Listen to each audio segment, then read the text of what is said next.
ರಾಜಧಾನಿ ಬೆಂಗಳೂರಿಗೂ ಕಸದ ಸಮಸ್ಯೆಗೂ ಬಹಳ ಹತ್ತಿರದ ನಂಟು. ಯಾರೇ ಬಂದರೂ ಏನೇ ಮಾಡಿದರೂ ಈ ಸಮಸ್ಯೆಯನ್ನು ಬಗೆಹರಿಸೋದಕ್ಕೆ ಸಾಧ್ಯ ಆಗ್ತಾ ಇಲ್ಲ. ಇನ್ನೂ ಜೀವಂತವಾಗೇ ಇದೆ ಈ ಕಸದ ಸಮಸ್ಯೆ. ಕಾರಣ ಏನು ಅಂತ ಹುಡುಕೋ ಪ್ರಯತ್ನ ನಿರಂತರವಾಗಿ ಆಗ್ತಾ ಇದೆ. ಕಾರಣ ಹುಡುಕೋದಕ್ಕೂ ಆಗ್ತಾ ಇಲ್ಲ, ಸರಿಯಾಗಿ ಈ ವ್ಯವಸ್ಥೆನೂ ಸರಿ ಹೋಗ್ತಾ ಇಲ್ಲ. ಮನೆಯ ಕಸ ಸಂಗ್ರಹ ಮಾಡೋದಕ್ಕಿಂತ ಕಮರ್ಷಿಯಲ್ ಕಸ ಸಂಗ್ರಹಕ್ಕೆ ಹೆಚ್ಚು ಆದ್ಯತೆ ಕೊಡ್ತಿದ್ದಾರೆ ಅನ್ನುವಂಥ ಕಂಪ್ಲೇಂಟ್ಗಳು ಬರ್ತಾ ಇದೆ. ವಾಣಿಜ್ಯ ಕಸ ಸ್ವಯಂ ಸಂಸ್ಕರಣೆಗೆ ಆದೇಶ ಇದ್ರೂ ಕೂಡ ನಿಯಮಗಳು ಪಾಲನೆ ಆಗ್ತಾ ಇಲ್ಲ.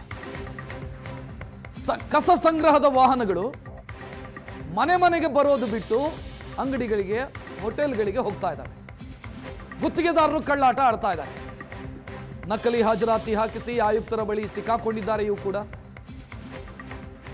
ಬೆಂಗಳೂರಲ್ಲಿ ಲೆಕ್ಕ ಇಲ್ಲದಷ್ಟು ಬ್ಲ್ಯಾಕ್ ಸ್ಪಾಟ್ಗಳು ಸೃಷ್ಟಿಯಾಗಿದೆ. ಬ್ಲ್ಯಾಕ್ ಸ್ಪಾಟ್ಗಳು ಅಂತಂದ್ರೆ ಕಸ ಎಸೆದು ಹೋಗಿರುವಂತ ಜಾಗಗಳು.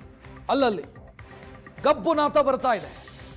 ರಾಜಧಾನಿಯ ಹಲವು ಏರಿಯಾಗಳಲ್ಲಿ ಸಮರ್ಪಕವಾಗಿ ಕಸ ಸಂಗ್ರಹ ಆಗ್ತಿಲ್ಲ. ಕಸ ಸಂಗ್ರಹದ ಗುತ್ತಿಗೆದಾರರು ಕಳ್ಳಾಟ ಆಡ್ತಿದ್ದಾರೆ ಅನ್ನೋದು ಮೇಲ್ನೋಟಕ್ಕೆ ಗೊತ್ತಾಗ್ತಾ ಇದೆ.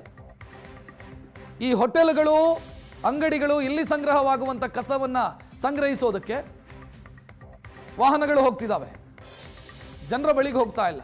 ರೆಸಿಡೆನ್ಷಿಯಲ್ ಏರಿಯಾಗಳಿಗೆ ಹೋಗ್ತಾ ಇಲ್ಲ. ಮನೆ ಮನೆಗಳಿಗೆ ಹೋಗಿ ಕಸ ಸಂಗ್ರಹಿಸ್ತೀವಿ ಅಂತ ಸಚಿವರು ಹೇಳ್ತಾರೆ.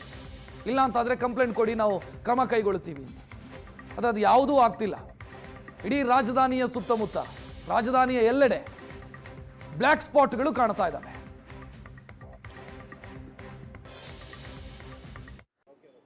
ಬೆಂಗಳೂರಿನ ಪ್ರತಿ ಏರಿಯಾಗಳಲ್ಲೂ, ಪ್ರತಿ ರಸ್ತೆಗಳಲ್ಲೂ ಬ್ಲ್ಯಾಕ್ ಸ್ಪಾಟ್ಗಳು ರಾರಾಜಿಸ್ತಿದೆ. ಈ ಬಗ್ಗೆ ನಿನ್ನೆ ತಾನೇ ಬೆಂಗಳೂರಿನ ಉಸ್ತುವಾರಿಯಾಗಿರುವಂತಹ ಬೆಂಗಳೂರಿನ ನಗರಾಭಿವೃದ್ಧಿ ಸಚಿವರಾಗಿರುವಂತಹ ಕೃಷ್ಣ ಬೈರೇಗೌಡ ಮೀಟಿಂಗ್ ಮಾಡಿದ್ರು. ಬ್ಲ್ಯಾಕ್ ಸ್ಪಾಟ್ಗಳನ್ನ ಕ್ಲಿಯರ್ ಮಾಡಬೇಕು ಅಂತ ಹೇಳಿದ್ರು. ನೀವು ನೋಡ್ಬೋದು, ಇವಾಗ ನಾವಿರುವಂತಹ ಏರಿಯಾ ರಾಜಾಜಿನಗರ 6th ಬ್ಲ್ಯಾಕ್. ಆದರೆ ಈ ರೀತಿಯಾದಂಥ ಬ್ಲ್ಯಾಕ್ ಸ್ಪಾಟ್ಗಳನ್ನ ನಿರ್ಮಾಣ ಆಗೋಕ್ಕೆ ಮುಖ್ಯವಾದ ಕಾರಣ ಏನು ಅಂತಂದರೆ, ಜನ ಕಸವನ್ನು ಯಾವುದೇ ಕಾರಣಕ್ಕೂ ಬರುವಂತಹ ಆಟೋ ಟಿಪ್ಪರ್ಗಳಿಗೆ ಕೊಡ್ದೇ ತಗೊಬಂದು ಮನೆ ಮುಂದೆ ಹಾಕುವಂಥದ್ದು, ಯಾವ ಜಾಗದಲ್ಲಿ ಖಾಲಿ ಇದೆ ಆ ಜಾಗದಲ್ಲಿ ಹಾಕುವಂಥದ್ದು. ಈಗ ಸದ್ಯ ಇಲ್ಲಿ ಪೌರ ಕಾರ್ಮಿಕರು ಬಂದು ಅದನ್ನ ಕ್ಲೀನ್ ಮಾಡ್ತಾ ಇದ್ದಾರೆ.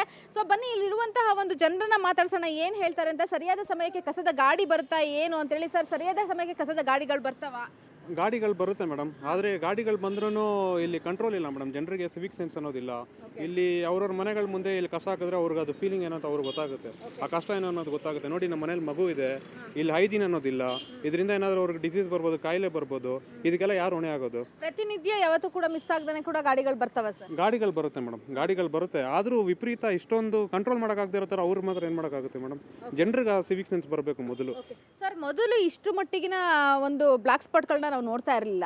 ಬ್ಲ್ಯಾಕ್ ಸ್ಪಾಟ್ಗಳು ಜಾಸ್ತಿ ಆಗೋದಕ್ಕೆ ಕಾರಣ ಕಸದ ನಿರ್ವಹಣೆ ಸರಿಯಾಗಿ ಆಗ್ತಾ ಇಲ್ಲ ಅಂತಕ್ಕಂಥದ್ದು, ಸರಿಯಾಗಿ ಆಟೋದವ್ರಿಗೂ ಪ್ರತಿನಿತ್ಯ ಬರ್ತಿಲ್ಲ ಅಂತಕ್ಕಂಥದ್ದು ಕೂಡ ಸದ್ಯಕ್ಕೆ ಹೇಳ್ತಿರ್ತಕ್ಕಂಥ. ಆಮೇಲೆ ಇರುವಂಥ ಆಟೋಗಳಿಗೆ ಸಂಖ್ಯೆಗೂ, ತೋರಿಸುವಂಥ ಆಟೋಗಳ ಸಂಖ್ಯೆಗೂ ಬಹಳನೇ ಕಮ್ಮಿ ಇದೆ ಅನ್ನುವಂಥದ್ದು ಕೂಡ ಒಂದು ವಿಚಾರ ಆಗಿದೆ. ಇರ್ಬೋದು ಮೇಡಮ್, ಮೋಸ್ಟ್ಲಿ ಅದನ್ನು ಇರ್ಬೋದು. ಅದು ಗೌರ್ಮೆಂಟ್ ಕಡೆಯಿಂದ ಅವ್ರೇನಾದರೂ ಒಂದು ಆ್ಯಕ್ಷನ್ ತೊಗೊಬೇಕಾಗುತ್ತೆ ಮೇಡಮ್.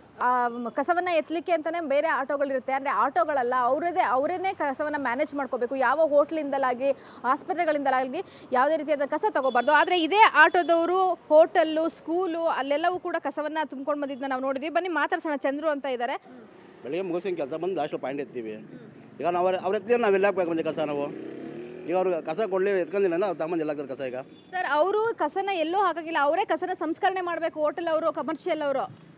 ಮೇಡಮ್, ಈಗ ನೋಡಿ, ಈ ಕಡೆ ಪೂರ್ತಿ ವಾಟರ್ ತಗೊಂಡಿಲ್ಲ ಆಗ್ತದೆ. ತರಕಾರಿ ಇರೋ ಹೋಟ್ಲವರು, ಬೇಕ್ರಿನೋ ಎಲ್ಲವನ್ನ ತಗೊಂಡಿಲ್ಲ ಕಸ ಹಾಕ್ತಾನೆ. ಅವ್ರು ಹಾಕೋದು ಸರಿ ಅಂತ ಹೇಳ್ತಿಲ್ಲ, ಅವ್ರು ಹಾಕೋದು ತಪ್ಪು. ಆದರೆ ನೀವು ಮಾಡಿದ್ದು ಇವತ್ತು ತಪ್ಪೇ ಅಲ್ವಾ ಮೇಡಮ್? ಇನ್ಯಾರು ಕೊಡ್ತಾರೆ ಮತ್ತೆ ಕಸ? ಅವ್ರು ತಗೊಂಡಿಲ್ಲ, ನಾವು ಕಸ ತಗೊಂಡಿಲ್ಲ, ಇನ್ಯಾರು ಕೊಡ್ತಾರೆ ಮತ್ತೆ ಅವರು? ಬೇರೆಯವರೆಲ್ಲರೂ ಕಸ ಮಿಕ್ಸ್ ಮಾಡ್ಕೊ ಬಂದು ಹಾಕಿದ್ರೆ ಫೈನ್ ಹಾಕ್ತಾರೆ BBMP ಇಂದ. ಕಸನ್ನ ತಗೊಳ್ಳೋದಿಲ್ಲ ಅಂತಾರೆ. ಹೋಟೆಲ್ನಲ್ಲಿ ಎಲ್ಲ ಮಿಕ್ಸ್ಡ್ ವೇಸ್ಟ್ ತಗೊಂಡ್ರಿ. ನಾನೇ ಮಿಕ್ಸ್ಡ್ ವೇಸ್ಟ್ ನೋಡಿದ್ದೀನಿ ಸರ್. ತಗೊಂಡಿದ್ರಿ ನೀವು, ತಗೊಂಡು ನೀವೇ ಅದನ್ನ ಮಿಕ್ಸ್ನ ಬೇರೆ ಬೇರೆ ಮಾಡ್ಕೊಂಡು. ಯಾವ ಗಾಡಿ ಬದ್ದಾಗ ಗೊತ್ತಿಲ್ಲ ಮೇಡಮ್ ನಮಗೆ. ನಮ್ಮ ರೂಟಲ್ಲಿ ನಾವು ಎತ್ಕೊಂತಿದ್ವಿ ಮೇಡಮ್. ಬೇರೆ ಕಡೆ ನಾವೆಲ್ಲ ಹೋಗಿದ್ದಿಲ್ಲ. ನಮ್ಗೆ ಇಷ್ಟ ಇರೋದು ಅದನ್ನ ಬೇರೆ ಎಲ್ಲ ಎತ್ಕೊಂಡಿದ್ವಿ. ಕಮರ್ಷಿಯಲ್ ಕಸನ ಎತ್ತಂಗಿಲ್ಲ ನೀವು, ಅದ್ರ ಬಗ್ಗೆ ಅರಿವಿದೆಯಾ ನಿಮಗೆ? ಗೊತ್ತು ಮೇಡಮ್, ಗೊತ್ತಿದೆ. ಗೊತ್ತಿದ್ರು ಕೂಡ ಹೆಂಗೆ ಎತ್ತಿದ್ರಿ ಸರ್? ಈಗ ಎತ್ತಿಲ್ಲ, ಯಾರು ಎತ್ತಿಲ್ಲ ಮೇಡಮ್. ಈಗ ಯಾರು ಒತ್ತಡ ಇದೆಯಾ ನಿಮಗೆ? ಮಾರ್ಷಲ್ಗಳದ್ದು, ಯಾರ್ದಿಲ್ಲ ಮೇಡಮ್. ಅಥವಾ ನಿಮ್ಗೇನಾದ್ರು ಕೊಡ್ತಾರೆ ಪ್ರತಿ ತಿಂಗಳು ಅಂತ ಎತ್ತಾ ಇದ್ದೀರಾ? ಏನೋ ಕೊಡ್ತಾರೆ ಮೇಡಮ್, ಅಷ್ಟು ಸ್ವಲ್ಪ ಏನೋ ಕೊಡ್ತಾರೆ ಮೇಡಮ್, ಅಷ್ಟೇ ಕೊಡ್ತಾರೆ ಮೇಡಮ್. ಕೊಡಿಲ್ಲ ಯಾರು ಮಾಡಲ್ಲ ಮೇಡಮ್. ಕೊಟ್ಟೆ ಕೊಡ್ತಾರೆ, ಕೊಡೋಕೆ ಏನಾಯ್ತದಲ್ಲ. ಸೊ ಅದನ್ನ ನೀವು ಎತ್ಕೊಂಡು ಇಲ್ಲಿ ನಿಮ್ಮ ಏರಿಯಾ ಕರೆಕ್ಟಾಗಿ ಬರ್ತಾನೆ ಇದ್ರೆ ಈ ಥರ ಬ್ಲ್ಯಾಕ್ ಸ್ಪಾಟ್ ಆಗ್ತಾನೆ ಇರುತ್ತೆ ಮೇಡಮ್ ನಮ್ಮದು ಈ ಏರಿಯಾ 108 ಬಂದು ಈ ಕಡೆ ಏರಿಯಾ, ಈ ಕಡೆ ಪೂರ್ತಿ ಬಂದರೆ ಅವ್ರದ್ದು. ಸರ್ ನಾನು ಓವರಾಲ್ ಆಗಿ ಕೇಳ್ತಿದ್ದೀನಿ, ನಿಮ್ಮೊಬ್ಬರನ್ನ ದೂಷಿಸ್ತಾ ಇಲ್ಲ. ಬಹಳಷ್ಟು ಜನ ಆಟೋದವರು ಬೆಳಗ್ಗೆ ಎದ್ದ ತಕ್ಷಣ ಕಮರ್ಷಿಯಲ್ ಅಂಗಡಿಗಳ ಮುಂದೆ ಹೋಗಿ ನಿಂತ್ಕೊಂಡು ಅವ್ರ ಕಸ ಎತ್ಕೊಂಡು ಆಮೇಲೆ ತೊಗೊಂಡೋಗಿ ಹಾಕಿ ಆಮೇಲೆ ಕರೆಕ್ಟಾಗಿ ಬರ್ತಾನೆ. ಒಂದು ದಿವಸ ಬಿಟ್ಟು ಒಂದು ದಿವಸ, 4 ದಿವಸಕ್ಕೊಂದ್ಸಲಿ, 3 ದಿವಸಕ್ಕೊಂದ್ಸಲಿ ಬರೋ ನಿಟ್ಟಿನಲ್ಲೇ ಇವತ್ತು ಬ್ಲ್ಯಾಕ್ ಸ್ಪಾಟ್ಗಳಾಗ್ತಾ ಇರೋದು. ಮೇಡಮ್ ಡೈಲಿ ಬರ್ತಾರೆ ಮೇಡಮ್, ಯಾರು ಮಿಸ್ ಮಾಡಲ್ಲ ಮೇಡಮ್, ಡೈಲಿ ಎಲ್ಲ ಬಂದೇ ಬರ್ತಾರೆ ಗಾಡಿ ಮೇಡಮ್. ಇದು ಕಸದ ಒಂದು ಪೌರ ಕಾರ್ಮಿಕರು ಹೇಳ್ತಾ ಇರ್ತಕ್ಕಂಥದ್ದು. ಕ್ಯಾಮ್ರಾ ಪರ್ಸನ್ ದೀಪಕ್ ಜೊತೆ ರಕ್ಷಾ, ಏಷ್ಯನ್ ನೆಟ್ ಸುವರ್ಣ ನ್ಯೂಸ್, ಬೆಂಗಳೂರು.